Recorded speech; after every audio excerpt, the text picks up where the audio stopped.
Hi, everybody. I'm Sandy Myodo Gougis with Profound Way. And today I'm going to talk to you about how to stop the voices in your head, specifically the negative ones that tend to play on repeat. And even more specifically, the revenge fantasy, that juicy little thing about how we're going to get even with someone who we think has harmed us in some way. And this is on my mind because 2 nights ago, I was walking my dog with my neighbor, and she was telling me about how her daughter is being bullied at school. And my friend slash neighbor said, I want to run across those girls so I can put my leg out and trip them. And then, she kind of laughed a little bit. She says, it's just my mama bear energy. Like, yeah, I know. She would never do that. And we're talking 11-year-old little girls. She's not going to trip them. But there's still something about wanting to harm them because they harmed her daughter that's attractive to the mind. So what is that about? All right.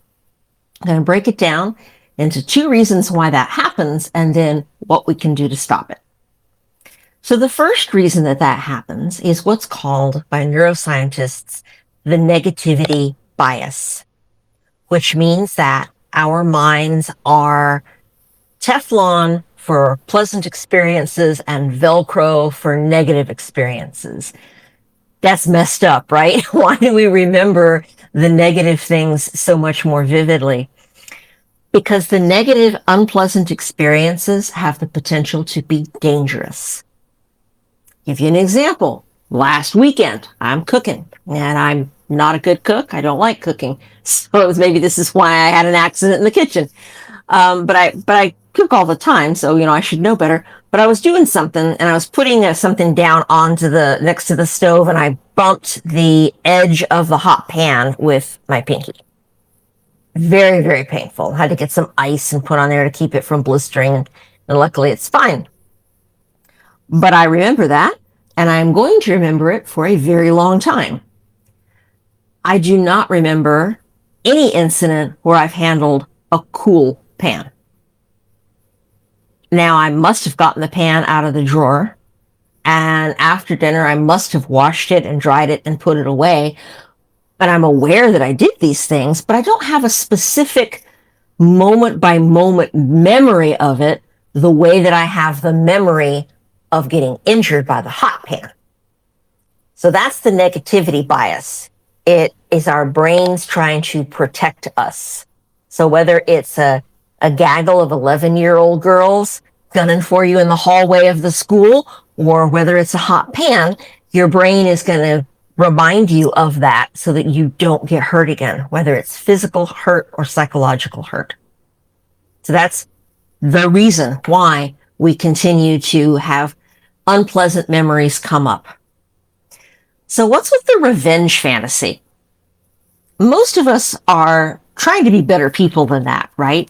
We feel ourselves thinking this thing, we catch ourselves in the fantasy, and we're like, oh my God, that's not who I want to be. What is going on there? That is the brain and the mind trying to give us some sense of control and power and autonomy.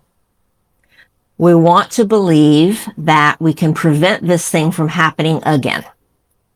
If my friend can just trip those 11-year-old little girls, then they'll leave her 11-year-old little girl alone. Okay? I don't have a revenge fantasy with the pan. That was just an accident. Nobody to blame on that one but myself. But we still think about, oh, I'm so stupid. I should have done this or done that, right? We still have some kind of negative, unpleasant junk going on as a result of even something that there's no one to blame but ourselves for.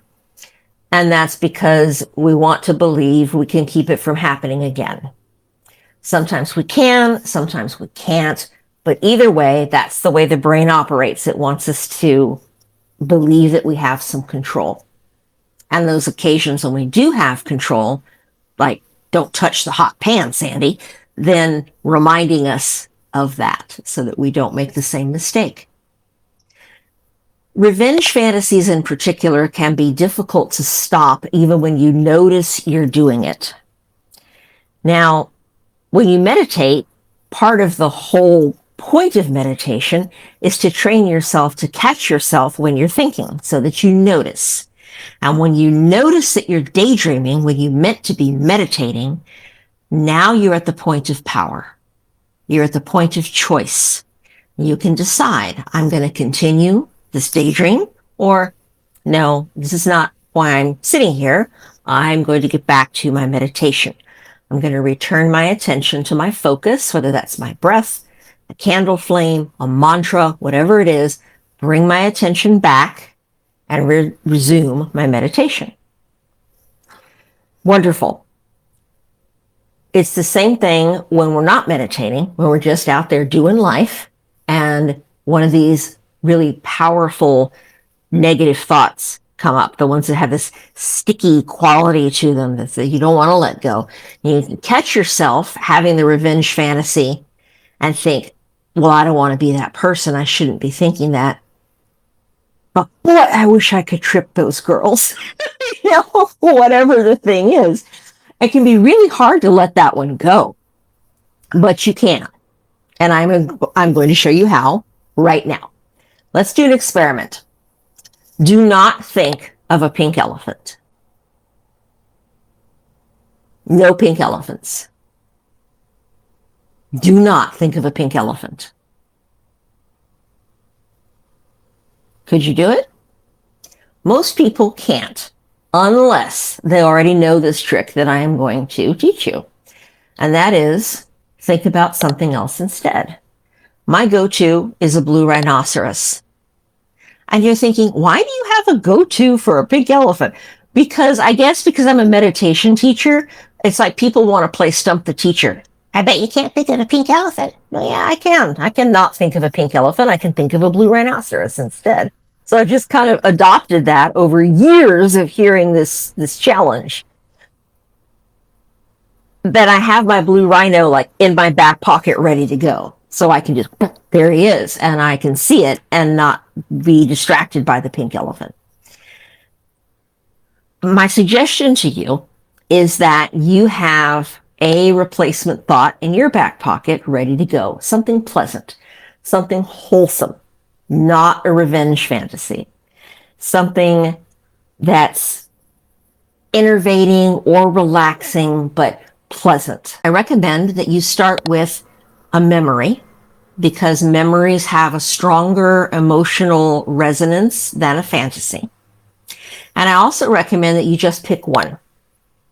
And the reason for that is if you have 3 or 4, then this negative thought comes up, the revenge fantasy or whatever it is, and now you're stopping to think about, well, what do I want to think about instead? And while you're doing that, your body is still producing cortisol, your blood pressure is continuing to rise, and you're still having all these effects from this negative stuff that you're trying not to think about. So just have one. Maybe it's something complex, like dinner at a family's house, a large family gathering of yours at someone's house, maybe your house. And you can tune into who all was there, and the love and the laughter and the great food and the smells and all that stuff. Wonderful. Or maybe it's sitting on your sofa and petting your cat and hearing that rumble purr and feeling the vibration on your lap, and the soft fur as you pet the cat. Yeah. So whatever it is, think of something pleasant, and then you've got that as your go-to. It's the same way as we course correct when we start to drift in meditation. If you are a meditator, you already have this skill. If you're not a meditator, this will help you develop the skill. We notice when our minds wander, and we bring them back. And then they wander again, and we bring them back. And they wander again, and we bring them back. And that is meditation. So when your mind wanders into these negative areas and things that you'd rather not be dwelling on, then bring it back with a focus. The same way you have a focus in meditation, usually the breath. That's where most people start. And that's where the Buddha stayed. He did mindfulness of breathing after his awakening experience, probably for the rest of his life, at least for 25 years after his awakening experience, because his cousin asked him, "How do you practice?" And the Buddha said, "Mindfulness of breathing," 25 years in. So don't feel like you have to move beyond working with the breath. The breath is excellent. Whatever that focus is, you keep returning to it. So I'm suggesting that you come up with a focus that you can return to when you have negative thoughts. A nice, happy memory is a very powerful one that's easy to use. If you feel like you're really good with meditation, you have a solid, regular practice, then you might just want to use your breath to come back to in order to eliminate that thought. Why we want to eliminate these negative thoughts is because neurons that fire together wire together. What that means is that when you think about something, your brain creates new neural pathways to make it easier for you to think about that thing again. We don't want to have strengthened neural pathways to have negative thoughts and revenge fantasies. We want to have new and stronger neural pathways for positive, wholesome emotions and plans. So let the revenge fantasy go, as juicy and delicious as it is, and have your blue rhinoceros in your back pocket that you can pull out and say, "Not today, Satan," or whatever you want to say, and refocus on something good in your life and reinforce that in your brain, your mind, and your heart. Thanks for joining me today. Have a great week, and I'll see you next time. Bye-bye.